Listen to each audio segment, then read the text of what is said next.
ሊቀ መላእክት ቅዱስ ገብርኤል ያደረገው ታምር ነው። በራዲዮስ የሚባል አንድ ሰው ነበረም። እርሱም ወደ አንድ ባለጸጋ ሰው ዘንድ ሄደም። ሰርቶም የሚያተርፍበት ትርፉንም ለኑሮ ያደርገው ዘንድ 100 ወቄት ወርቅ ከባለጸጋው ይበደር ዘንድ ፈለገም።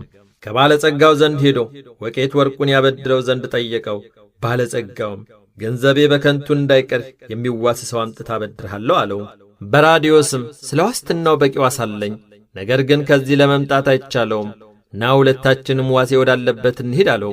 ያም ባለጸጋ ልጁን ጠርቶ ልጄ ሆይ ይህ ሰው 100 ወቄት ወርቅ ብድር ጠይቆኛል፣ ዋስ ይሰጥ ዘንድ ከዚህ ሰው ጋር አብረኸው ይሂድ አለው። ልጁና በራዲዮስም ሄደው ከቤተ ክርስቲያኑ በር ደረሱ። በራዲዮስም በቤተ ክርስቲያኑ ውስጥ የሚገኘውን የሊቀ መላእክት ቅዱስ ገብርኤልን ባሪያውና በመልኩ የተሳለውን ስዕል ለባለጸጋው ልጅ እያሳየ እነሆ ዋሴ ነው አለው። የባለጸጋውም ልጅ ይህስ በእውነት ለዋስትና የሚበቃና እጅግ የታመነ ዋስ ነው አለም። የባለጸጋውም ልጅ ከበራዲዮስ ጋር ወደ ባለጸጋው ተመልሰው ሄዱም። ልጁም ለዋስትና የቀረበው ሰው እጅግ የታመነና ቅን ዋስ ነው አለው። አባቱም ልጄ ስሙ ማን ይባላል ብሎ ቢጠይቀው ስሙ ሊቀ መላእክት ቅዱስ ገብርኤል ይባላል አለው። ባለጸጋውም እንዲህስ ከሆነ ከእሱ ጋር ቃል ኪዳን ሳልገባ ምንም አልሰጥህም አለው። በራዲዮስም በነገው ዕለት የእግዚአብሔር ፈቃዱ ቢሆን የፈለግከውን ሁሉ እሰጥሃለሁ አለው። ከዚህ በኋላም በራዲዮስ እስከ ማግስቱ ድረስ ወደ ቤቱ ተመልሶ ሰነበተም።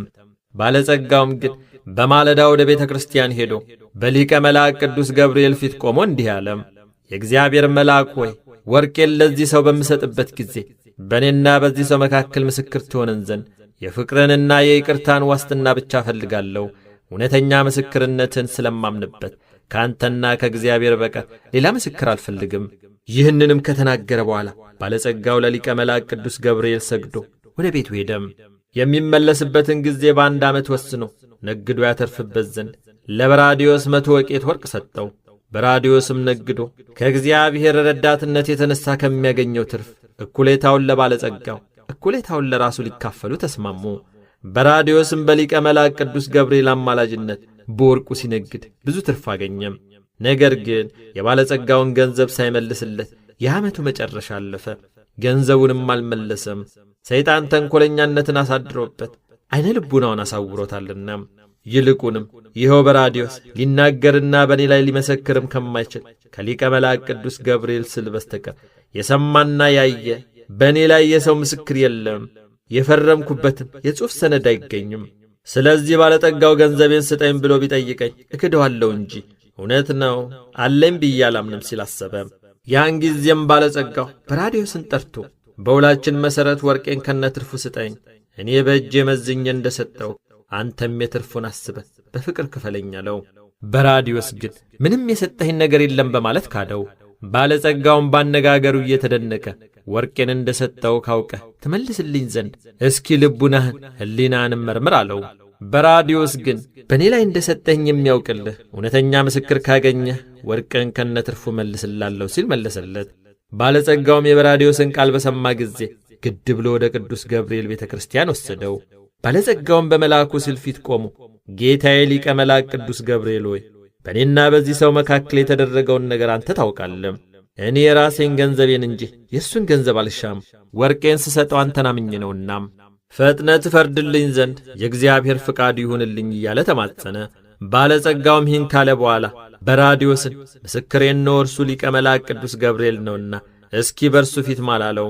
በራዲዮስም እየዘበተ በሐሰት ማለም። ያን ጊዜም በራዲዮስ በምድር ላይ በግንባሩ ተደፋ። ፈጽሞ መንቀሳቀስ መነቃነቅም አልተቻለውም። እንደ ድንጋይ ድርቅ ብሎ ቀረ እንጂም። ይህንን ይመለከቱ የነበሩ ሰዎች ሁሉ ትንፋሹ ፈጽሞ ስለተቋረጠ ደነገጡ። ብዙ ሰዎችም ይህንን ታምራት ለማየት ተሰበሰቡ። በዚህም ጊዜ በዚያ የተሰበሰቡ ሁሉ የሊቀ መላእክት ቅዱስ ገብርኤል አምላክ የማይለወጥ ዘላለማዊ አምላክ ነው፣ እንደ እርሱም ያለ አምላክ የለም ተባባሉ። ያም ከሃዲ ሰው በአየሩ ላይ ተወጥሮ ተሰቅሎ አቤቱ ጌታዬ ሊቀ መላእክት ቅዱስ ገብርኤል ሆይ ስለ ሃይማኖቴ ጉድለት ይቅር በለኝ፣ በገናናው ኃይልህም ተማጽኛለሁና ይቅርታ አድርግልኝ። ክቡር ስዕልህ ፊት ከማልኩ በኋላ የበደልኩትን በደል ሁሉ አትቁጠርብኝ እያለ በታላቅ ቃል ይጮህ ጀመር። ሕዝቡም እንዲህ እያለ ሲጮህ በሰሙ ጊዜ ሁሉም በየወገናቸው አለቀሱ።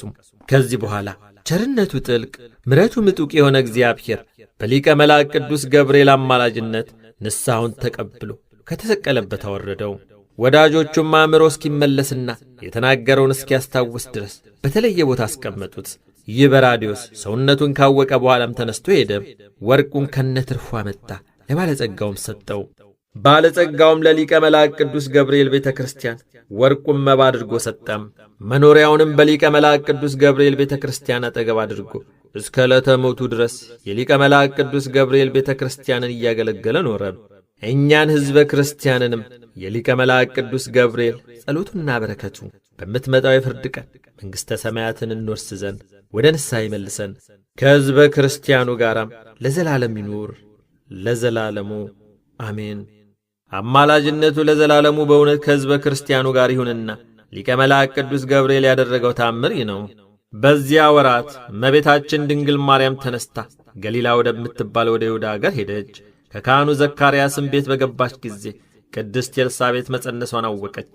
ለሚፈሩት ሰዎች የሚሰጠው የእግዚአብሔርን ቸርነት እያደነቀች ሰላምታ ሰጠቻት። ነቢዩ ዳዊት ይቅርታና ቅንነት ተዋሃዱ፣ ጽድቅና ሰላም ተባበሩ ብሎ እንደተናገረም በቅድስት ኤልሳቤጥ ማዕፀን ያለው ጽንስም ድምጿን ሰምቶ በድንግል ማዕፀን ላለው አምላኩ በደስታ ሰገደም። ከማዕፀንም ወጥቶ በፊቱ ሊሰብክ ወደደም። ለመውጣት የማይቻለው ቢሆን ግን ቅድስት ኤልሳቤጥ የድንግል ማርያምን ቃል በሰማች ጊዜ ጽንሱ በማዕፀኗ ዘለለ ተብሎ በወንጌል እንደተነገረም በትንቢት መንፈስ በእናቱ ቅድስት ኤልሳቤጥ አንደበት አሰምቶ ተናገረም። በቅድስት ኤልሳቤጥም ላይ መንፈስ ቅዱስ መላባት። የጌታዬ እናቱ ወደ እኔ ትመጪ ዘንድ እኔ ምንድነኝ?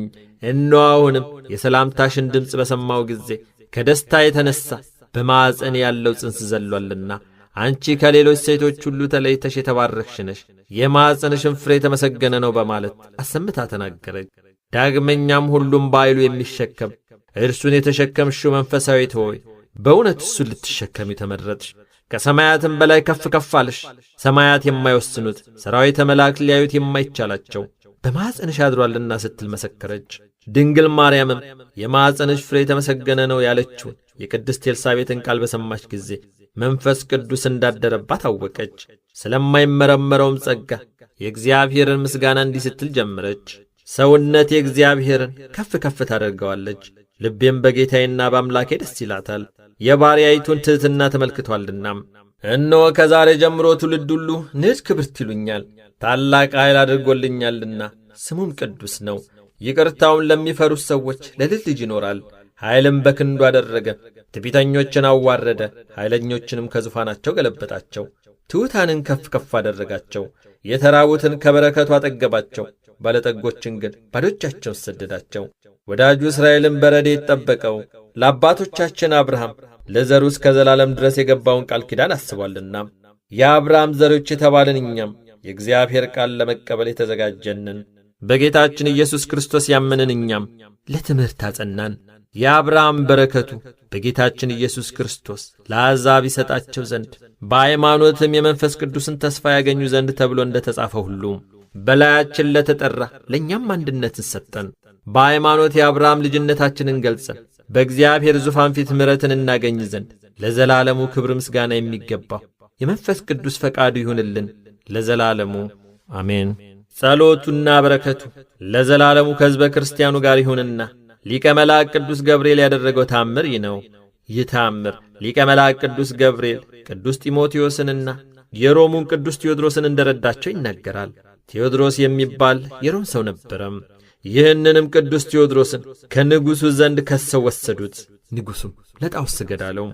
ይህም ቅዱስ ቴዎድሮስ ለእግዚአብሔር እንጂ ለጣዖት አልሰግድም አለው። ንጉሡም ጽኑ ቅጣት ይፈጸምበት ዘንድ ለሹሙ አሳልፎ ሰጠው። እግዚአብሔርም የቅዱስ ቴዎድሮስን ትዕግሥቱን በተመለከተ ጊዜ ሊቀ መላእክት ቅዱስ ገብርኤልን ላከለት። እርሱን አድኖ ሹሙንም ገድሎ በጌታችን ኢየሱስ ክርስቶስ ማመንን እየዞረ እንዲያስተምር ብርቱና አምባላይ ፈረስ ሰጠው።